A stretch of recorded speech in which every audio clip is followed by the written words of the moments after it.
Во студиото со вас, Александар Спасовски. Добар ден, ви благодарам што сте со нас. По повеќе од 50 години денеска почнуваат градежните активности за повторно отворање на граничниот премин Маркова нога на македонско-грчката граница.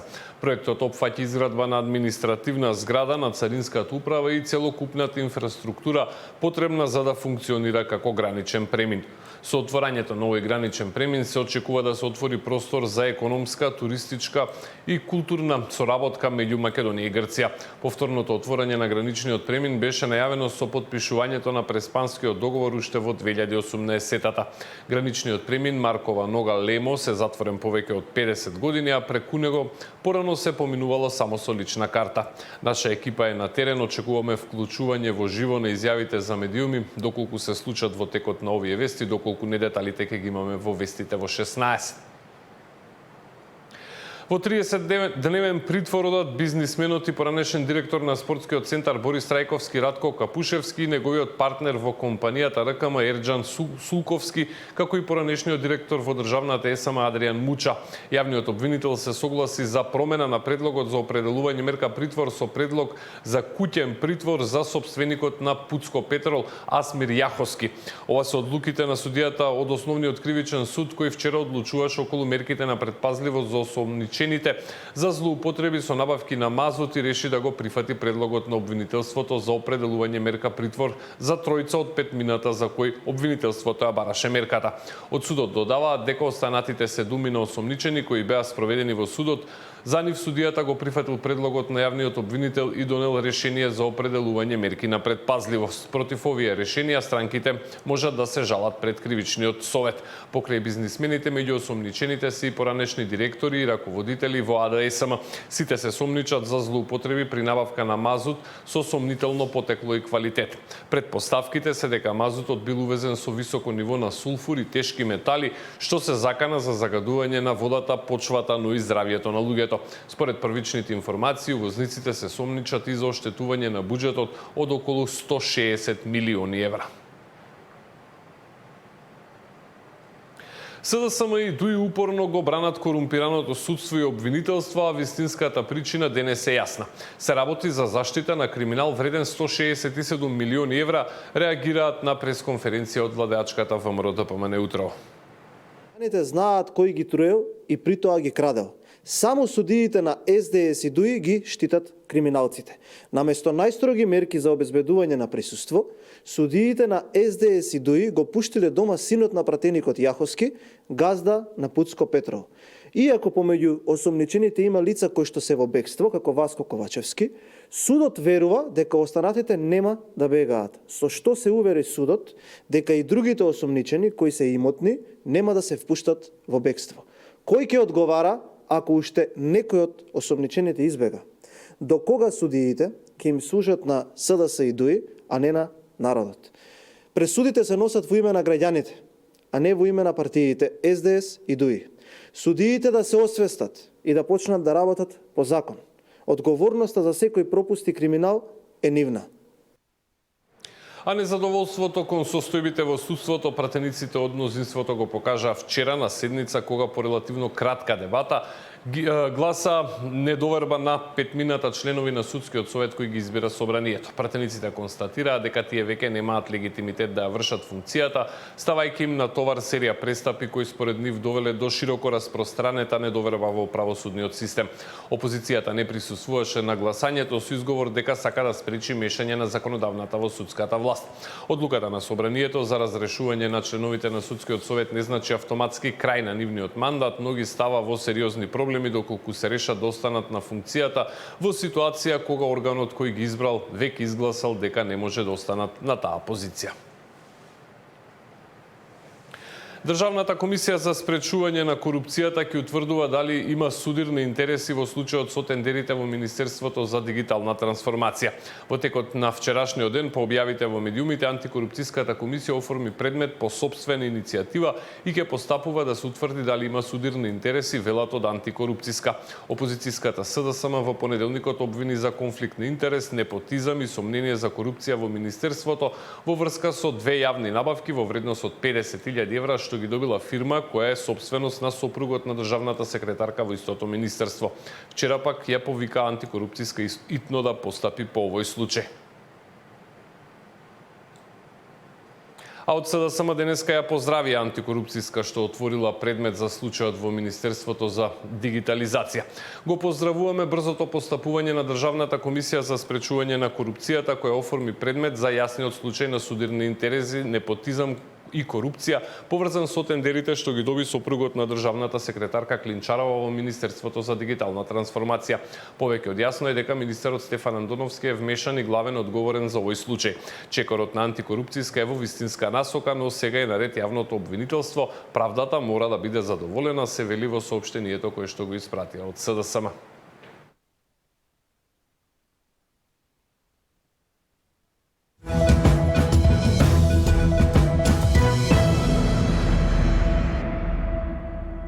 Министерството за одбрана денеска објави конкурс за прием на 300 нови професионални војници.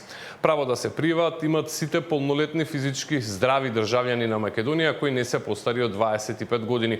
Потоа Министерството преку посебни комисии ќе врши селекција меѓу пријавените кандидати. Од Министерството за одбрана ги охрабруваат особено девојките да се пријават на огласот. Оттаму велат дека при вработувањето ќе се води сметка и за правична застапеност на кандидатите. Платата според објавениот оглас ќе почнува од 500 евра плюс уште 200 евра за трошоци за стамбено обезбедување. Од Министерството за одбрана објавија и оглас за 10 подофицери во македонската армија, а следува и огласот за прием на 60 лица со завршено високо образование во официрски чин. Сакаме да ги освежиме нашите редови, но и дадеме шанса на многу млади луѓе да бидат дел од нашето семејство, од нашето НАТО семејство, дел од најдобрите, од најквалитетните, овие луѓе што стојат тука позади мене и насекаде во касарните, насекаде на теренот, насекаде низ вежбите може да ги погледнете. Тоа се срцето на Македонија, тоа се луѓето херои и затоа уште еднаш сакам да ги повикам сите млади. Ако се чувствуваат спремни, ако ја сакаат татковината, ако сакаат да бидат дел од безбедносните структури, сега е можноста да бидат дел од ова семејство. Ја замолувам сите вас да го, како медиуми, ако може, да стигне до што повеќе млади луѓе, бидејќи навистина ни требаат најквалитетните млади луѓе во државата.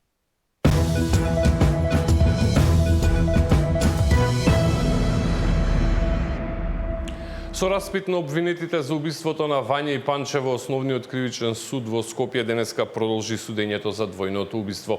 Сведочи второ обвинетиот Велибор Манев. Според информациите кои ги споделија колегите кои се уште се во судница, Манев пред судот детално ги опишал случувањата на денот кога бил убиен Жежовски. Тој пред судот сведочеше дека Палевски му пукал во глава на Жежовски, иако планот бил тој да биде чуван во ископаната дупка, само додека неговиот автомобил се користи за друго киднапирање. На изминатото рочиште одбраната на Палевски предложи до судот да се достави чаурата пронајдена на местото каде што било пронајдено телото на Жежовски, за која вештачењето утврдило дека е од оружје од 9 милиметарски калибар. Воедно побара пред судот да бидат повикани две вешти лица за дополнително вештачење на чаурата. Судот по однос на ова барање треба дополнително да се произнесе. Според обвинението Љупчо Палевски, Боре Видевски, Велибор Манев, Владко Кешишев и Александар Ѓорчевски се обвинети дека заедно испланирале грабнување на 14-годишната Вања со цел да присилат член на незиното потесно семејство да даде парични средства за откуп. Грабнувањето на оштетениот Жежовски во Велес според обвинението било со намера да го присилат да им го даде сопственото возило Цитроен за да го користат за грабнување на детето во Скопје, малолетната Вања. Тие беа пријавени за исчезнати на 27 и на 24 ноември, а на 3 декември 23-та беа пронајдени мртви во близината на Скопје и Велес. Наша екипа се уште е во судницата, детали очекувам во вестите во 16.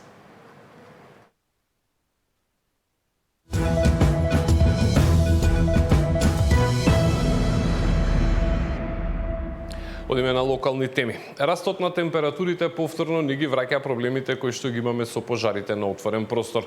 Пожарникарите од Охрид се сомневаат дека некој намерно ги предизвикува и бараат надлежните да ги најдат сторителите. Нашата охридска дописничка Нина Ритоновска на оваа тема. Последните пожари кај селото Оздолен и Сошани во општина Дебарца повторно го актуализираа прашањето дали и колку сме подготвени за справување со нив. Со зголемените температури во изминативе денови се соочуваме со зачестени пожари. Од територијалната противпожарна единица од Охрид бараат подитно да се пронедат сторителите на намерните подпалувања и согласно законот да се санкционираат. Посочуваат дека најчесто причина за пожарите е човечки фактор.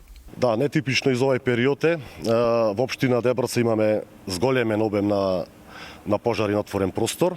И еден апел до СВР Охрид да се почесто да се присутни на тој потек на општина Дебрца.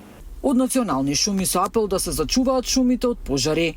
Пролета е период на подготовка за пролетна сеидба со разни култури на нивите и полињата, прешто најчесто на неадекватен начин се чистат нивите и палат отпадоците и стрништата. Јавното предпријатие Национални шуми упатува апел до сите кои се движат и работат во шума, излетниците и сите посетители на шумата да внимаваат кога работат со лесно запалив материјал, бидејќи е доволна само мала искра за да се потпали сувата трева и друга нискостеблеста вегетација, велат од Национални шуми. И од Центарот за управување со кризи реагираат дека со зголемувањето на температурите изминативе денови забележано е зголемување на бројот на повиците кон територијалната противпожарна единица. Нина Ритоновска, Сител телевизија. Црвениот крст бара нов закон за волонтерство, бидејќи во актуелниот констатирале дека нема простор за развој на волонтерската работа. Нашиот штипски дописник Трајан Ристовски на оваа тема. Генералниот секретар на Црвениот крст на Македонија, Саид Саити, најави дека иницирале носење на нов закон за волонтерство, зашто постоечкиот не остава простор за развој на волонтерската работа. Анализите покажуваат дека тешко се спроведуваат актуелните законски обврски и младите колку и да сакаат да волонтираат, немаат каде, а сами ретко се организираат. Законот за волонтирање во нашата држава за жал е стар.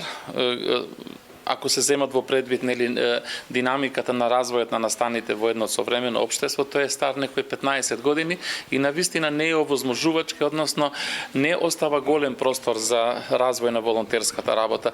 Од тој аспект веќе ние направивме неколку иницијативи наши. Наскоро очекуваме во рамките и на собранието да се одржи една јавна расправа почетно, каде што би се дискутирале за потребата од менување на законот за волонтирање. За разлика од кај нас, во западноевропските земји, волонтерската работа многу се цени, па и во интервју за работа волонтерите имаат приоритет. Во делот на истакнување и признавање на трудот на волонтерот, значи да се овозможат одредени, би рекол, бенефиции, ај така да ги наречам, кои ќе бидат поттик за сите да се вклучат во волонтерската работа. Се надевам дека преку тие измени што би ги направиле во идниот закон за волонтирање, сето ова би се земело во предвид и би направиле некој подобар амбиент за волонтирање во нашата држава. Волонтерската работа не се плаќа, но затоа пак постои потреба од мотивација пред се на младите луѓе, со соодветно и долгорочно планирање на волонтерскиот капитал од страна на организациите и институциите. За Сител, Трајан Ристовски.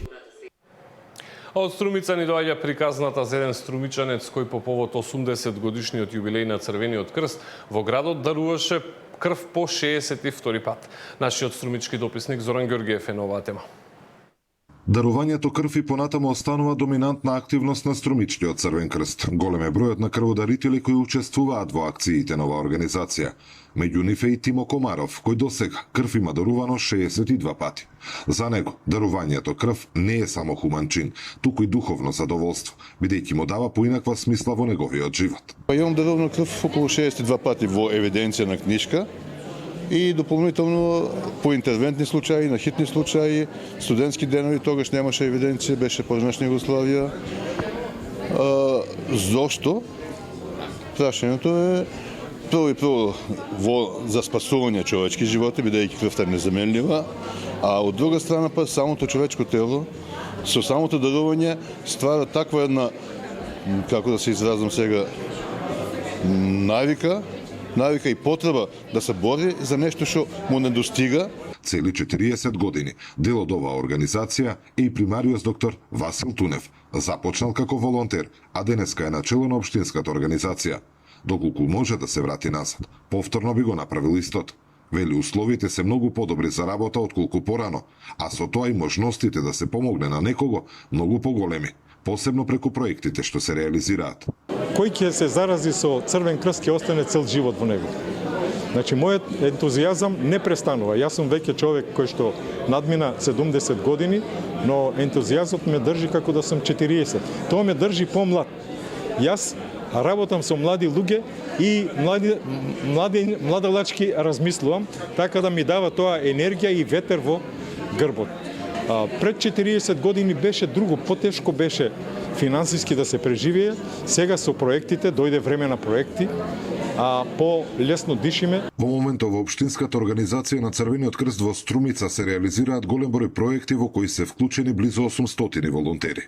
Резултатите од нивното работење беа презентирани на посебна свеченост со која Струмичкиот Црвен крст се приклучи кон одбележувањето на јубилеот 80 години Црвен крст на Македонија. Зоран Ѓорѓиев за Сител телевизија.